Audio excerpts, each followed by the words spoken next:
నమస్కారం. మన జరిగినటువంటి సర్పంచ్ ఎలక్షన్‌లలో వార్డ్ మెంబర్‌గా పోటీ చేసేవాళ్ళు గానీ, లేకపోతే సర్పంచ్‌గా పోటీ చేసిన వాళ్ళు గానీ, మీకు ఎదురుంగా మీకు ఓటు వేయము, నేను అవతల వానికి వేయడానికి డిసైడ్ అయ్యానని చెప్పినటువంటి ఓటర్ల పైన దయచేసి మీరు కక్ష పెట్టుకోకండి. ఎందుకంటే వాడు నిజాయితీగా, నిక్కచ్చిగా నీకు ఓటేయనని చెప్పిండు. నువ్వు వానికి పైసలియ్యవు. వాడు ఇచ్చినా నీకు ఓటేయడని తెలుసు. కాబట్టి నీకు ఒక క్లారిటీ ఉంది. కానీ ఇక్కడ ఊళ్ళల్లో జరిగినటువంటి పెద్ద దుర్మార్గమైన విషయం ఏందంటే, నేను గమనించింది వాళ్ళు నీ పక్కనే ఉంటాడు, నీకు మంచిగానే ఉంటాడు, నీకు ఓటేస్తా అని చెప్తాడు. అవతల పక్కోనికి కూడా నీకు ఓటేస్తాను వానికి చెప్తాడు. వాని దగ్గర డబ్బులు తీసుకుంటాడు, వీని దగ్గర డబ్బులు తీసుకుంటాడు. ఎటు పక్క తిరిగిండో అటుపక్కోడు ఎలక్షన్ గెలవడానికి చేసినటువంటి ప్రయత్నాలు మొత్తం తీసుకుపోయి వాని ప్రత్యర్థికి చెప్పి వాడిని గెలిపించే ప్రయత్నం చేస్తాడు.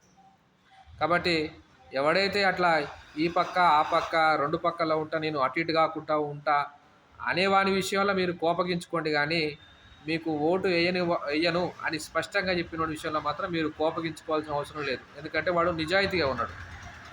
నిన్ను వ్యతిరేకించి నీకు వ్యతిరేకంగా ఉన్నవాడే నిన్ను వ్యతిరేకించి నీకు ఎదురుంగా నిలబడేవాడినైనా నమ్మొచ్చు గానీ, నిన్ను వ్యతిరేకించకుండా నీ వెనకాలుగా ఉండి నీకు గుంతలు తీసేవాడిని నువ్వు నమ్మడానికి వీల్లేదు.